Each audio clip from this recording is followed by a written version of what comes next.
Shalom. Welcome to this episode of Elect Life. My name is Liz McGee, and I have with me today special guests.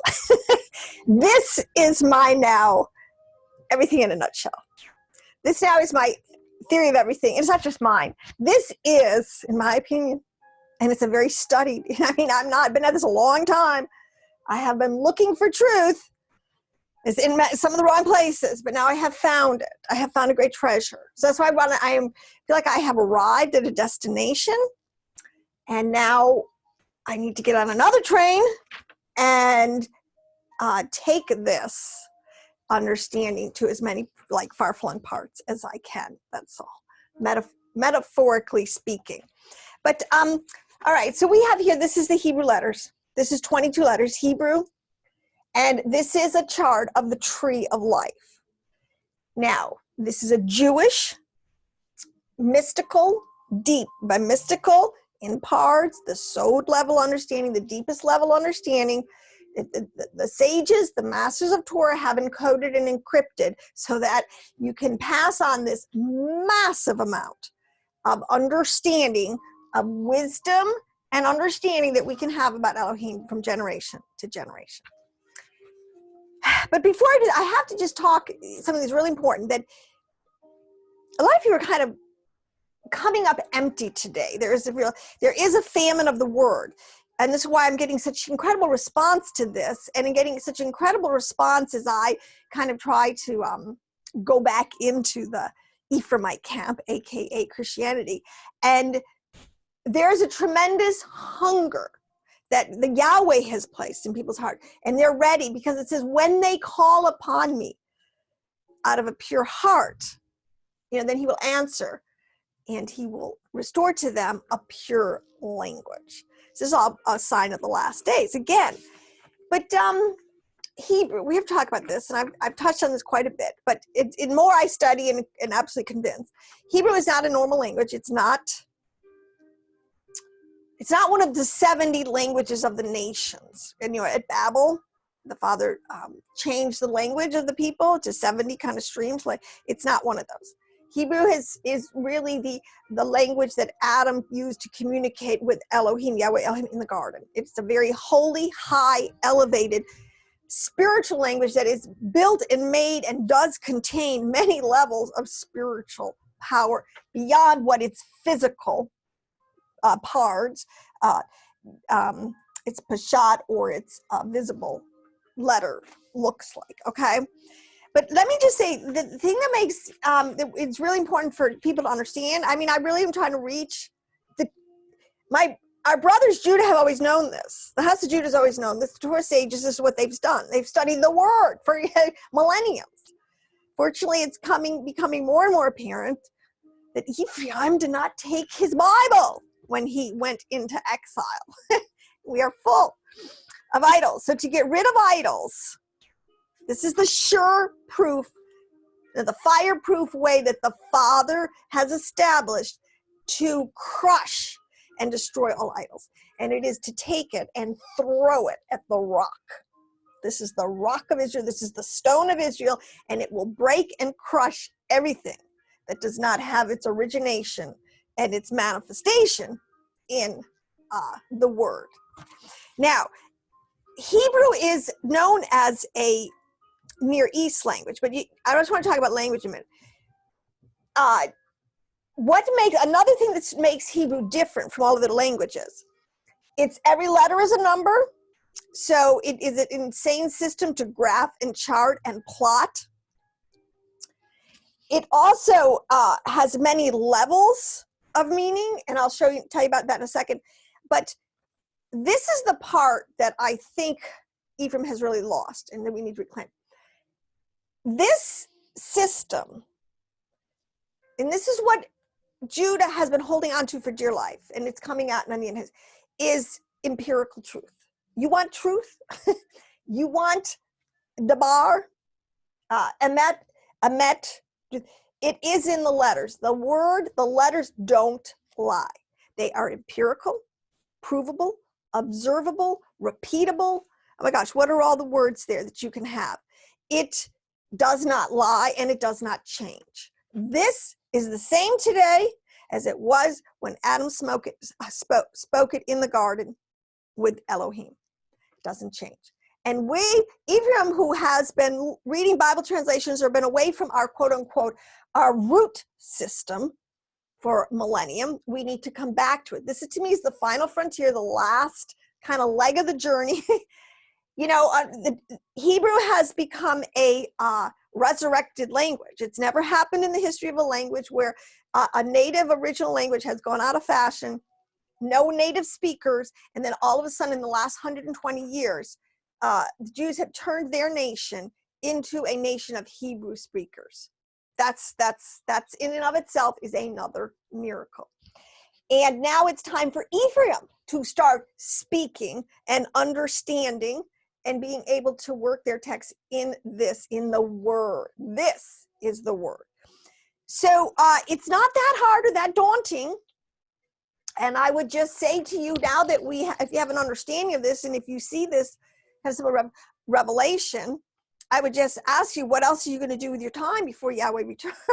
I mean, before Yeshua HaMashiach comes back, what would he rather the Father see you doing in his house? I just asked that.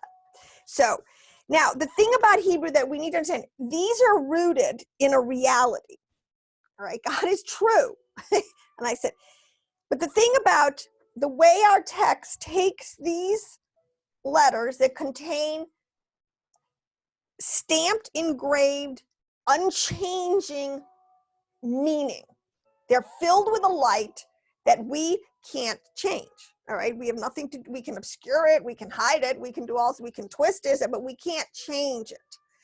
We can't, but it's always rooted, the way the Hebrews express the truth of these letters is in, we know this, in allegory.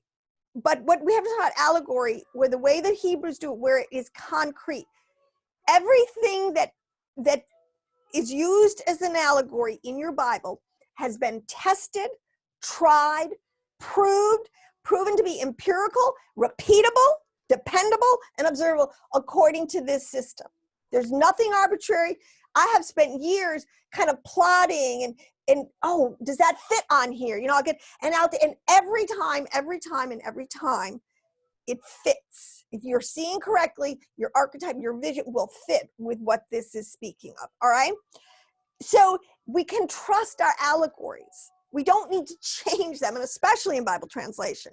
When this is called the tree of life, and it is so rooted in the real concept of how a tree actually physically works inside and looks outside. All right, they're very, one of the things you must understand about the sages, the Torah of Israel, and any Torah sage, they are masters not only of the letters, of the Sephirithic understanding of the 32 paths of wisdom altogether. But I've said this: linguistics, science, biologies, everything you have to have, because it mirrors, because this makes the physical world. So if you don't really, so if you're going to use an archetype from nature that is absolutely mirrors correctly, okay, this is important. As above, so below. When Moshe made the tabernacle, it was, the storyline was, it was exactly as it was represented in heaven. The archetype was completely, so this is the principle, as above, so below. Now, other Western or other religions aren't like this, or I mean letters, other languages. Our Western Christian cultural mindset, I hate to say it, and it's an inconvenient truth, but it is the truth. We have a Greek mindset. We have a Greek, at this point, it is a Greek philosophical underpinning of interpretation of this. Did I ask you, was Yeshua a Jewish rabbi? What are the chances he spoke to his people, his Jewish disciples, his people, in anything other than Hebrew and Aramaic? We have no record of it. There's no record that Yeshua ever spoke Greek. Okay. Later on, as the gospel was going out into the nations, obviously it picked up other languages. That's not like it's wrong. But this is what has always been truth, has always been transmitted, and should have remained transmissional, generation should, in its Hebrew original for all scholars or sages all through the ages. Now, Judah did that. Fortunately, we didn't. This is something that can be corrected. All right? So this is why one of the reasons you can trust it. And this is how it says, watch out for science falsely accused. So, because if if they foist on us or whoever, you to make a discovery and you want to see is it empirical? Does it fit with this archetypal understanding? And if it does, you found true science, because the archetypes don't lie. They completely stack one inside the other, and there's it's an endless. Think of those mirrors where they just go endlessly. That is the system. This system is meant to stack, just like computer programming, tons of information into smaller and smaller and smaller and smaller containers. All right. So that being said, but what the Greek mindset does, it leads you into fragmentation, because they do not believe that Yahweh spoke through nature in truth. See, that's why Paul says, look, I'm sorry to tell you, but you're all going to be without excuse for not believing in God, in an empirical Godhead, because nature speaks of it, and you can't get around it when you really are looking honestly. So, but the fragmentary, that's why we're all over the place in the Western world. That's why we're kind of falling apart and falling down. All right, we are not on the solid foundation. I mean, it's really not rocket science. I mean, come on, we're not on the solid foundation, and we need to get back to this. This is the Word. In the beginning was the Word. This is the stone of Israel. I'm going to show you. It is so incredibly compacted and theologically flows 100% with the Word. This is the stone of Israel, and this is the stone that the builders have rejected. All right? Think how many religions out there or isms that are not based and founded in staying true to the word, the letters. We have millions of translations of all kinds of texts. I mean, I'm not religious and science and everybody's speaking a quote unquote different language. All right? But this is where a Kabbalah, to tell you, Jewish mystical understanding, which is the deep sod level in PaRDeS, is this level of understanding. All right, so we can trust it on that level alone, and I'm going to give you a lot of good information. Now, let me just say something. I am just right now, even just at the letters. This is a 4-part system. Well, all right, if I'm going to do that, let me just say this again. Like I've said, if you look at this tree of life, and I'm sorry, the colors, like this is white. It wasn't, probably should do it in black. I mean, I'll probably keep working it. So you can't see what this represents, these words here, but I can tell you.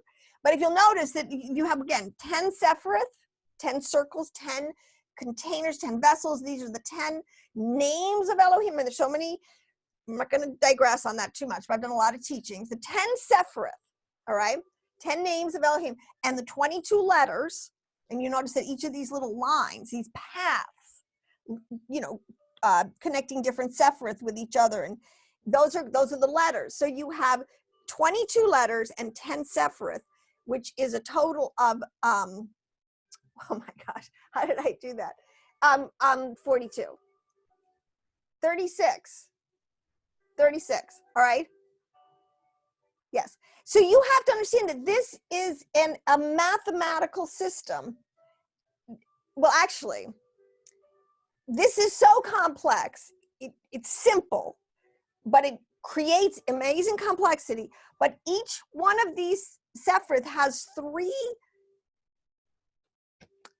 manifestations of itself, so to speak. All right, and this gets really deep, and I don't want to. But each one is associated with letters which create form. We were formed in His image and His likeness. It is the DNA of God. This is His DNA that has knit us together in our mother's womb and has produced our body, our soul, and our spirit. But and so you have this idea of the letters that make the form, the souls of us. There's also, each one contains within the soul of Yad-Heh-Vav-Heh, of God. All right, He is in everything. So there's a core DNA. There is a stone.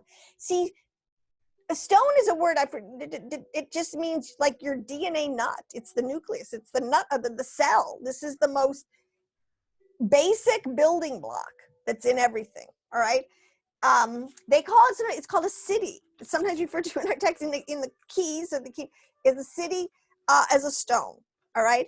Now and then the last part of it, it's also graphed into this is time. See, these are the 3 dimensions that Einstein was talking about, you know. You have matter, which is the letters, which is actually the concrete terabytes, the bits of information. You have the essence, which is its light, its pureness, its actual spark of Elohim. The real part of that comes right from God is pure, never changes. It never, you know, your basic cell replicates itself and it doesn't change. It keeps still producing new cells. And then you have the last part would be numbers, because every letter is a number. And that is a mathematically unbelievable system. This is where calculus comes from. This is where all these trigonometry, all these come from, because pi really is different. There is sacred geometry. There is a number system that is ironclad, and there's a reason why 1 is 1, 2 is 2, 3 is 3, if I can get there. But so there's so much, as I keep saying, coded into this. The other thing that's really, I'm just dealing with the letters. Okay, so, you know, we read right to left. Aleph, with this Aleph, Bet, Gimel, Dalet, you know, reading this way. Well, I had this thing going this way, and you really could read, but I had to put it up this way. But it's still, you start here in the left corner, and you're reading down. But this letter, there's 4 parts to it, and this is how they really code. I mean, honestly. You already have the 4 elements, the 4 winds, the 4 spirits, the 4 corners, the 4. All right, that's a very big archetype in our text. Well, what it's referring to is, and this way you get the electron, the nucleus, and then you always have the electrons and the protons and the neutrons kind of circling around it. Well, that's like the letter, all right? And then you always have around each letter is what is called its crown, if there is one. It's the letter, which we see here, the vowel that is associated with that combination or that letter, and what's called the trope, which is a cancellation mark, what, you know, those little dots and chills that Yeshua talks about. So, and I haven't even gotten to that yet. So there is a lot. They have a whole system, and depending on if there's a crown, if there's 1 crown, 3 crowns, it all means what vowel it is, where the vowel is placed, what other markings goes on it. I mean, it's a very complex system. And but again, you know, people don't have to, you know, do your own level, go at your own pace, feel what your own calling is to this. I mean, I'm really about the mysteries and getting down to the bottom of it. I mean, I love to delve into this stuff. Some people, it's not, you don't have that level. Go do what you're called to do, but always be aware of this. This is the word. Study it as much as you can. Learn the letters, learn their roots, how different letters combine and make ironclad, unchangeable containers for knowledge of God. That's what they are. All right. And they're alive. This is the most alive system on the planet. This is the system. Now, all right, so enough of all that. Let me just say 2 things that to see here in a sense. I put this here this way, Yod, Hey, Vav, Hey. That's the Tetragrammaton. This is the most holy name or container name for Elohim, the highest level container name for Elohim that we have, that has been preserved for us through the house of Judah, all right? But a lot of times you'll see it, what's really interesting, Yod He Vav He, again, there is tons of information that is coded into these letters. They contain, like Vav contains all the information that is in this, which is called Zeir on Pin. It's crazy. So you could look at the Vav and you just kind of get, oh, it's the Vav in the shortened version. It's like having the shorthand. Oh, I know what it's referring to. You know, the 6 spirits of Elohim, the 7 spirits of Elohim. All right, and then each one and what they're, all right. But if I'm talking about the Hey, you know, I can know in my mind exactly when we're talking about Chokmah and Bina, our Heavenly Mother, our Heavenly Father, Abba, Ima, wisdom and understanding, which is outside of this. I mean, I'm just showing these relationships. And then you have this world of Yahira. We have the Keter, the crown. This is the absolute point. This is the point. And right from there is like there, and they know there's like, you know, our connection to Elohim, where he gives us revelation. There's a point, there's a connection. You see where the electricity, like just when it hits the point, when it hits that spark area where it can light up, that's where Keter is. And it's the beginning point. You have to start somewhere. And Yahweh started somewhere. And that's always the crown, the little dot that is on top, signifying. But I digress. But then you down here, this is the world. This is our world of physicality. So as you're coming down Yod He, Vav He, this is where we are in physicality, where we use our five senses and all the information we take in. But I just have to show you something. I mean, look at on the chart quite seriously. This is something our sages have known. Secular world mindset, this is their problem, the Greek mindset, because they've divorced themselves from the reality of the archetypes that are rooted in the knowledge of the biblical God.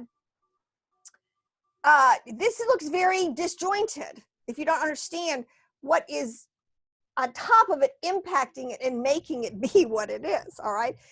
But my other point is, these on the side, just I've told you quick a couple times, these are represent in Hebrew, totally, the Hebrew letters come together to form words that talk about the different worlds and the different levels of our soul. So I'm trying to say this is a very complex, think of layers of computer systems. And so, you know, our nephesh down here is very far removed in a different program totally from the wisdom, let's say, that's coming from up here, Yahira or Haya, which is life. This is the world of creation. Well, this is the world of creation, our Neshama soul. This is the world of formation, our Ruach, and this is the world of materiality, physicality. All right. So it's incredible how much information they can code into this when you kind of begin to get a handle. Now, let me just talk a few overarching. I want to make one point. The way, let me just say how the Father uses the text, the prophets, who are, let me tell you this, they have inherited from their fathers, right from, and I believe this line goes from Adam, you know, to Enoch, to Shem, to Abraham. Abraham actually is attributed with codifying much of this.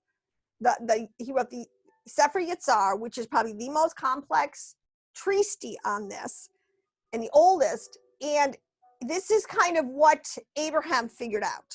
And I believe that. Why?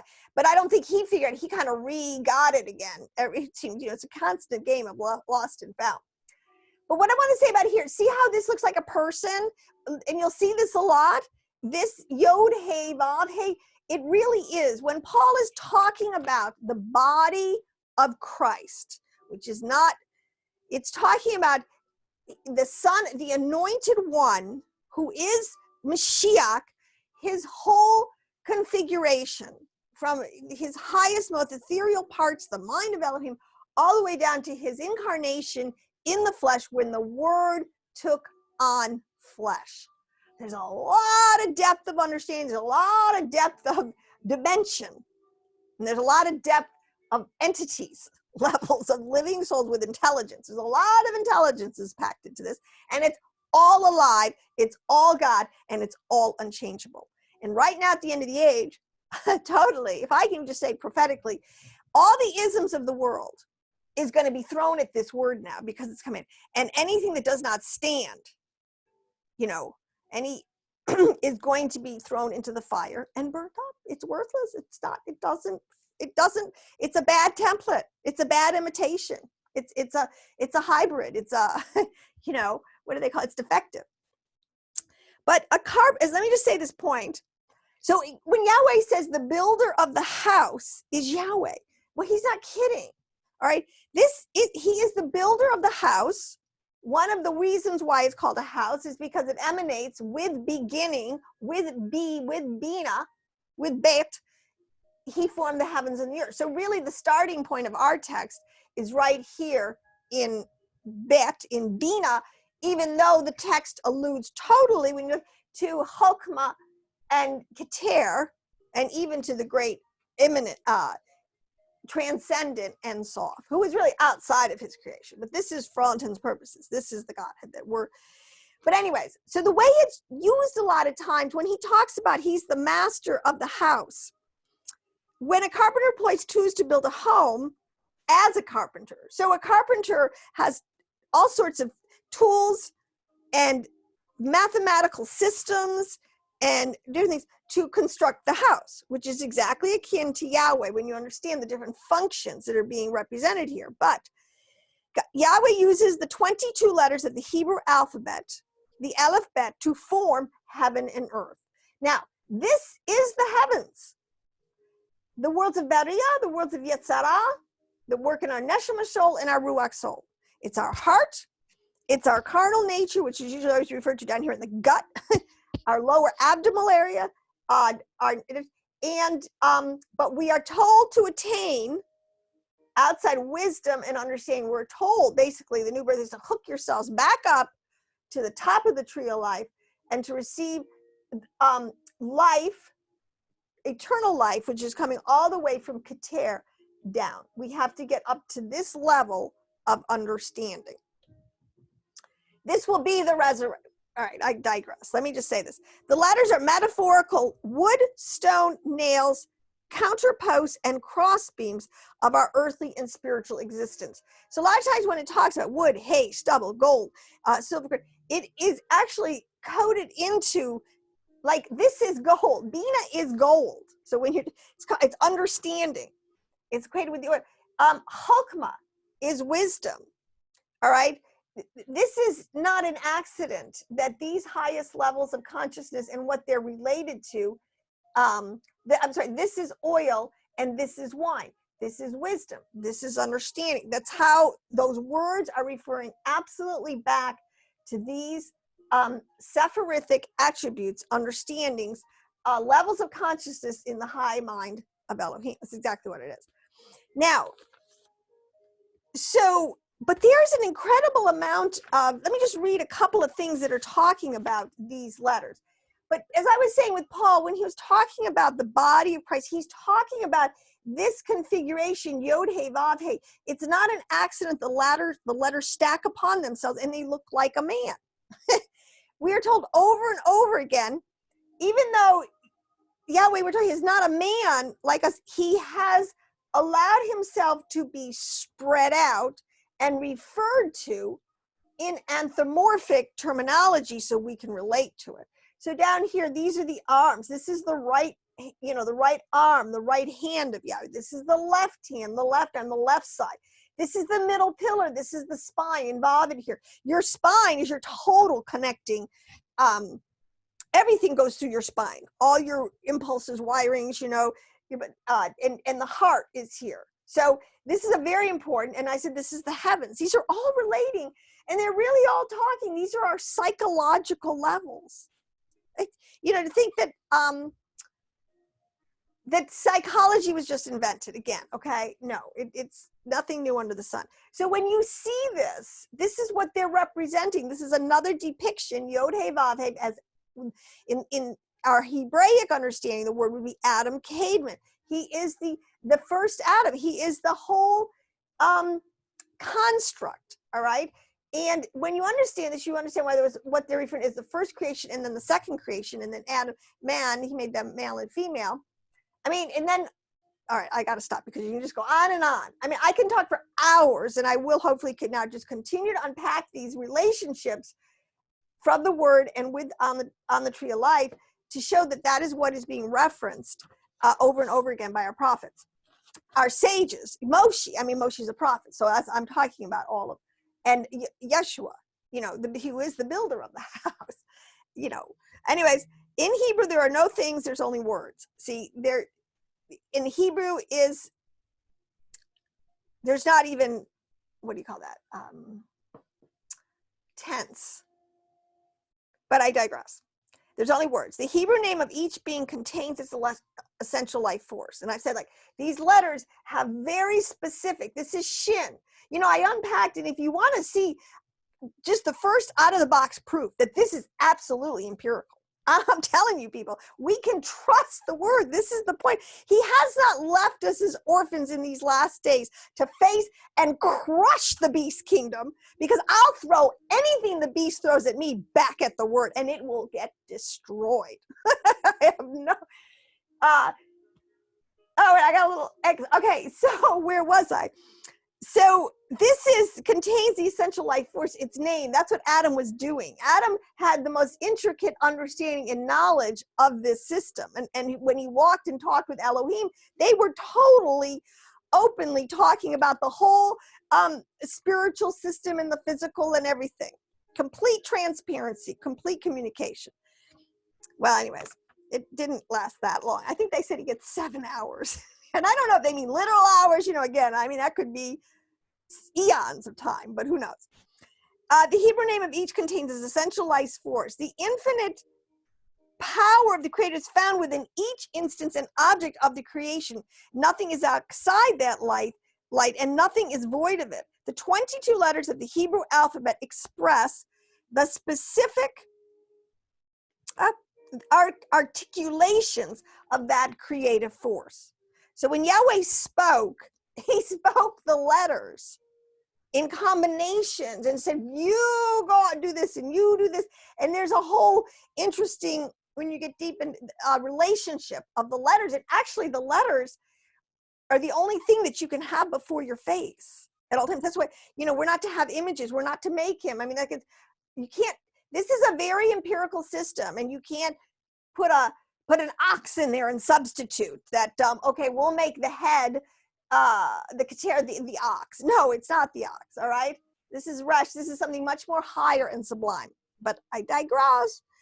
Okay, so in the past 100 years, science has laid bare the intricacy and sheer vastness of the physical world in a previously inconceivable way. I mean, we have so much technology, we can see down to the smallest little particle quantumly, I've said it, all the way up to the stars. So, but what we've uncovered is basically an amazing harmony by which the entire physical universe is seen as a singularity, every particle relating to every other particle. And there's a harmony in which even matter and energy themselves are a single unit. This is the Echad. Shema Israel, hear Israel. Adonai Eloheinu, Adonai is Echad. There's many parts you can examine. You can do deep meditative on the word of Hesed, Yahweh's loving kindness, which is new every morning. But it's still just 1 out of 10. But it is the greatest, I will tell you. This is where we are down here. All right, so we are. But Yesod and Malkut, there's so much a wealth of understanding in these Hebrew letters that make up this, the victory. They kind of give. It's like the 10 Commandments. When you're subsetting, you start with your broadest brush, and then you keep chunking it down subunit to subunit to subunit. That's how it works. Now, in terms of the math, I think this is and like I said, I really don't do yet anyways. It's just the gematria, which is pretty intense and a lot of, but I do want to say something about this idea of math. One of the best ways to understand scripture is that it's not a history book, and its highest contribution to mankind is not as a history book, just recording certain dates and people and times and places. That's not really its greatest contribution. Its greatest contribution is that the Torah, is a cosmic code whose mathematical-like notation is a string of equations that altogether constitute one very large equation, which in turn are all condensed into the root formula Yod He Vav He. This is the word, the 36 paths of wisdom. They all lead to a deep truth and understanding of Elohim. What we can know that he told us was for us and for our children's children for all generations. Now, and we're going to get back to it. But the idea that okay, then so here, then there's another one that says that many once thought of as very fanciful and just, A lot of people, see, they fall on the rock. They don't know the truth of this, and they come out of here with this fractured, shattered understanding, like who can know God? Well, you can. We just have been very poorly taught. Once thought of many as a fanciful idea, the idea that the mysteries of the universe can be explained by mathematical equations and the original letters of the Hebrew letters that have numerical values is now a fundamental precept of modern physics. Everything that exists in our physical world comes from the divine world of Absolute, which is the highest level, Chokmah Bina, the mind of Elohim. All right? And creation is portrayed as the unfolding of a divine language from the Sephiroth into ideal letters of the spiritual realm, which there must be impressed upon the physical world. Whatever exists in the world must first exist in the mind of Elohim. Nothing can self-generate of itself down here or here or anything. It has to originate in the mind of Elohim. There has to be a root system to the divine source. Now, there's something today called, that's really, if you want to study this out a little bit more, is this idea called fractals. Or another way, I guess you could talk about it, is structuralism. These are just throwing out some of these modern science kind of containers for information of ways of exploring. You know, to me, this is the theory of everything. And it's millennium years old. It has been preserved. It's very accurate, and we can trust it. Now, this paper, let me see, structuralism, let's see. There's an idea that surface diversity conceals an underlying unity. Truth is hidden within a layered model of reality, linguistic and mathematical. Relationships constitute elementary structures enabling diverse and seemingly unconnected, but actually are structurally very related to each other. So if you didn't have and know this big picture, it's like the elephant in the, you know, then you started to feel this side of the elephant and you said, well, that leg, I don't know, maybe it's a tower, maybe it's this, you know, you can't do it that way. You really do have to have the whole. That's why the Jews have had such an incredible yeshiva system of learning that, again, even we would behoove ourselves, especially any teacher now. I really think, and even my teacher is held accountable for what you know. You need to believe this is the Ruach HaKodesh's curriculum for Ephraim right now at this time. That's not my opinion. I think that's a pretty prophetic conclusion, when all things, nothing hidden, will not be brought out and revealed. So just on the last thing on the numbers, let me say this, because again, they're not arbitrary. Number one, echad, and again, echad is not one numerical, it's one in terms of a unity. The echad of Elohim is a total package. You can look at different parts of it, be blessed by it, receive emanative, you know, energy from it, seriously. But you do not worship a part over the whole, and Shema here is Adonai Eloheinu, Adonai is echad. But the number one implies there exists a single reality. It suggests absolute conformity. It's echad. It's all right. So that's its understanding. It's not numerical like day one. It's the sum total of everything is in echad on that, in that origination. The number two represents separation, division, and disunity. So you go from 1 to 2. You take that unit and you divide it out. He did. He made them male and female. He took the unity of Keter and he spread it, male and female. But that, I digress there. That's a beautiful whole story, part of the story. So number 2 represents separation, division. 2 represents the right and left. I said giving versus restraint. The number 3, however, finds an underlying unity between disparate entities. And that is like, you know, then you put 1 plus 2 equals 3, and we have unity again. These words are not arbitrary. They contain, these numbers contain great systems of organization and mathematical plotting and flowing. So, I mean, I'm just trying to explain the big picture, and people, according to their desire, their intent, go deeper.